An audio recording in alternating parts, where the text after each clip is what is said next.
Bago pa dumating ang mga Espanyol, ang Pilipinas ay tahanan ng iba't ibang katutubong lipunan na may sariling kultura at tradisyon.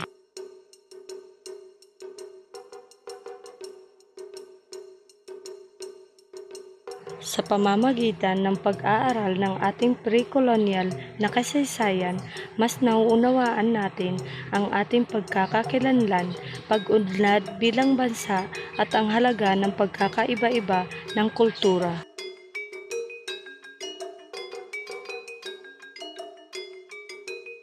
Ang mga aral mula sa ating nakaraan, mula sa kalakalan hanggang sa pangangalaga sa kalikasan ay nagtuturo sa atin kung paano manatili ang pagkakaisa at pag-unlad ng ating lipunan ngayon.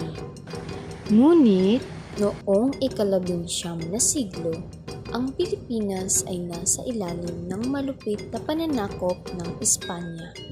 Ngunit, may mga Pilipinong hindi nananahimik at doon isinilang ang katipunan.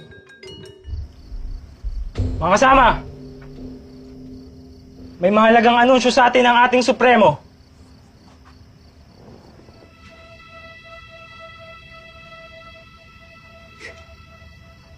Mga kasama!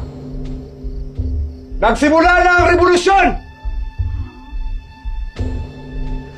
Mamaya, nakatakda ang ating paglusob para tambangan ang mga Gwardiya Sibil na tatawid sa Balintawak.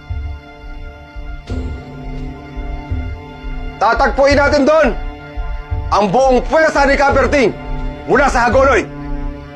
Mabuhay ang revolusyon!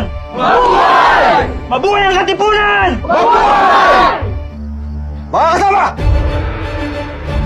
Ilabas niyo ang inyong mga sadala!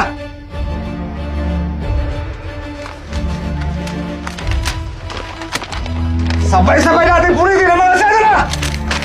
Mabuhay ang revolusyon! Mabuhay! Mabuhay ang katipunan! Mabuhay! Agosto 1896, isang sigaw ang yumanig sa kasaysayan. Ang mga katipunero, sa kabila ng kakulangan sa armas, ay lumaban para sa kalayaan.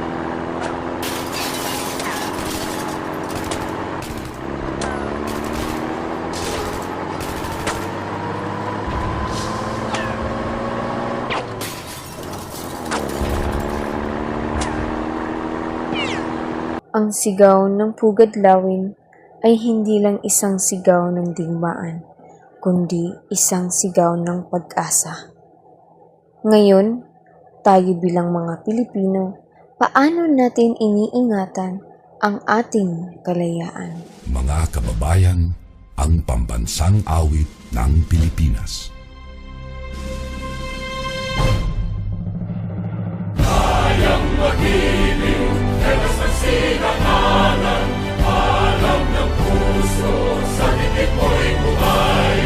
Lupang hinirang, tuyag ka ng magiting, sa manlulupin, di ka pasisi.